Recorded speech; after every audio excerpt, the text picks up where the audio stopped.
Hello, friends, fiends, and fellow YouTubers. Welcome to episode 638 of the Daily Comic and Collectible. Today, the collectible of the day is the Play Imaginative Marvel Comics MCU Super Alloy Iron Man 3 War Machine Mark II LED action figure. This 1/12 scale action figure was inspired directly from the Iron Man 3 MCU franchise. This Super Alloy War Machine Mark II features more than 70% of die-cast metal, with intricate details and even hand-painted deco. This weighty figure features ultra articulation, with over 25 points of articulation for posing and displaying in your Marvel collection. A special feature in this figure that really makes it shine is the LED light-up function. There's an LED light for both the chest and eyes, plus bonus lights in the display base for a truly awesome display. Accessories include LED light-up figure, 9 interchangeable hands, 2 weapon blast effects, light-up figure stand with posing clip and nameplate, removable shoulder cannon, cleaning cloth, and mini screwdriver for replacing the batteries. Comes in a collector's friendly 5-panel window display box and was released by Play Imaginative. Now, the comic of the day is Civil War II, Volume 1, Issue Number 1, with the cover date of August 2016. This is part of the Civil War II event, and this is the She-Hulk variant. With story by Brian Michael Bendis, art by David Marquez, and cover by Phil Noto. This issue is untitled. The story opens at the Woods and Waters Campground in Columbus, Ohio. A young man named Ulysses runs desperately until he trips, begging for something to stop. When he turns back, he finds the Inhumans offering help. Weeks later in Manhattan, the Avengers are getting back on their feet after being beaten up by the unidentified army of the Celestial. While Spider-Man questions if that's the best course of action, Iron Man informs him that they have to stick to the plan. As they charge at the enemies, the cavalry arrives in the form of the Inhumans, the X-Men, A-Force, the Ultimates, the Avengers Unity Division, and the New Avengers. The heroes hold the line against the invaders as magic teleports Doctor Strange and several other magicians to the scene as planned. The magic users conjure the group spell of Dimension Reversal from the Book of the Vishanti, transporting the Celestial back whence it came from, and closing the rift it used to arrive in this dimension in the process. The next evening, all the heroes present in the scene attend a celebratory party at the Stark Tower. Tony Stark makes a toast to the Inhumans, who are thanked for making the victory possible, as they had warned the Avengers of the upcoming threat. However, the heroes don't know how the Inhumans do it. So Medusa is eventually approached by both Tony Stark and Captain Marvel with that question. After consulting with her fellow Inhumans, Medusa asks a handful of the heroes to meet privately in the kitchen. She introduces them to Ulysses, who is revealed to have the ability to unknowingly have visions into the future after undergoing Terrigenesis when the Terrigen cloud hit his college. Captain Marvel offers him to work with the Ultimates, as their purpose is to preemptively tackle disasters before they happen. However, Tony frowns upon the idea, suggesting it's dangerous to take his visions at face value, considering the ability to prevent the events Ulysses sees from happening means he doesn't have access to anything set in stone. Furthermore, Marvel Girl cannot read his mind to verify what he's saying is indeed what he saw. The fact that so little is known about how Ulysses' powers actually work, and their efficiency, also worries Stark. Carol argues that using him is the right thing to do, considering it was effective in defeating the Celestial. Before continuing the debate, Stark asks Ulysses to tell him more about him. When he has a vision, Ulysses vividly experiences it, overwhelming him. After being brought into the Inhumans, Magister Karnak helped the young boy control his abilities to be able to understand them. The first clear vision he had was that of the world ending as a consequence of the Celestial. But that has been stopped.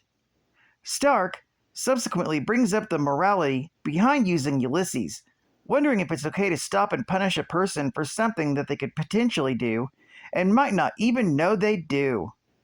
Before leaving the rest of the heroes, Tony warns Carol that they need to be careful about Ulysses' visions and what course of action would be taken based on them.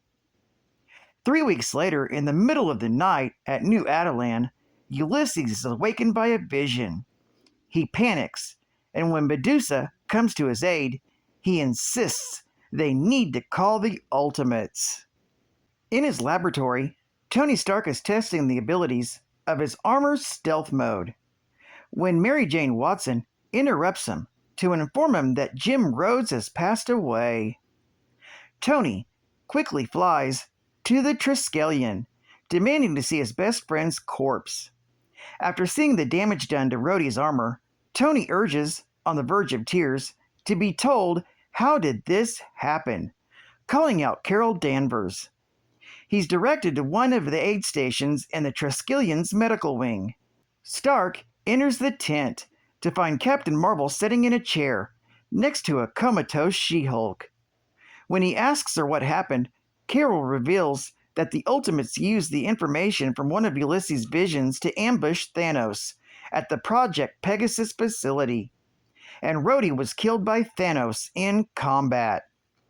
Tony blames Carol of the tragedies caused by this incident, but Carol clarifies that Rhodey had gone into battle willingly, and that she'd do it again, considering at least Thanos was neutralized and apprehended.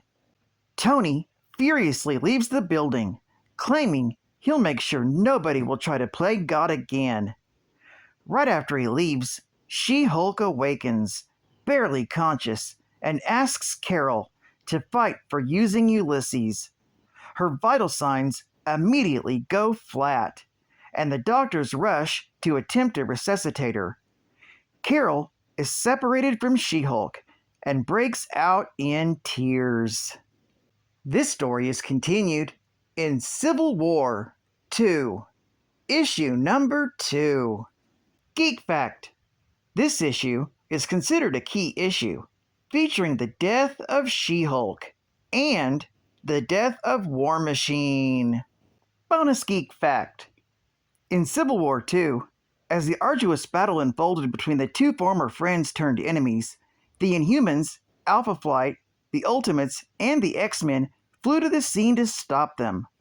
Unwilling to hold back, Captain Marvel eventually wore off the defenses of Iron Man's armor and destroyed it, causing Tony to succumb to the injuries.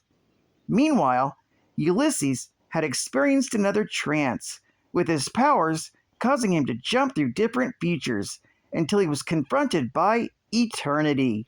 The sentience of the universe stated that Ulysses had now transcended humanity and was welcome to join him in a new place of existence.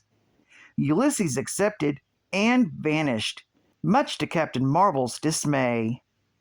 Tony Stark's body was taken shortly after to the Triskelion, where Beast discovered that secret biological enhancements in Tony's body were the only thing that kept it alive. Tony remained in a stasis pod, where Beast could further investigate his condition. Advertising Ad Fact. Welcome to Marvel Superhero Island, Whoa! where jaws drop and heroes rise. Woo! It's an entire universe of action, thrills, and excitement, including Marvel Superhero Island and more. Experience 2 amazing theme parks, spectacular on-site hotels, plus dining and entertainment that's anything but ordinary at Universal Orlando Resort. Oh my gosh! Universal Orlando Resort. Vacations like you mean it. And final geek fact. A skilled military pilot, Jim Rhodes is one of the few people Tony Stark trusts to use the technology of the Iron Man armor, flying high in his own suit as War Machine. An aviator engineer for Stark Industries, Rhodes was also the personal pilot and eventually confidant of Tony Stark. When Tony was overwhelmed by his relapse alcoholism, Rhodey donned the Iron Man suit himself. Although he stepped up to the mark, the lack of proper calibrations in the armor affected Rhodey's psyche, and he had to step down, paving the way for Tony to return as Iron Man. Later on, after Stark was seemingly assassinated, Rhodey reluctantly heeded Tony's will and became Iron Man again, wearing a new armor made specifically for him. Once he learned that Stark had survived in secret, Rhodey temporarily cut ties with him and went solo, adopting the alias of War Machine. A cherished member of the superhuman community, Rhodey's death at the hands of the Mad Titan Thanos once sparked the Civil War between Iron Man and Rhodey's girlfriend, Captain Marvel. Rhodey would then manage to cheat death when Tony discovered a way to use the biomechanical enhancements inherited in piloting an Iron Man-like armor to reboot Rhodes' biological systems. Rhodey temporarily resorted to piloting an advanced combat vehicle named the Manticore to combat a phobia for suiting up, ultimately overcoming that fear and resurfacing as War Machine once again. Well, I'd like to thank you for joining me for another Daily Comic and Collectible, and I hope to see you again Thursday. This is Cut Fan Comics Man, and I'll catch you on the flip, baby. Over and out.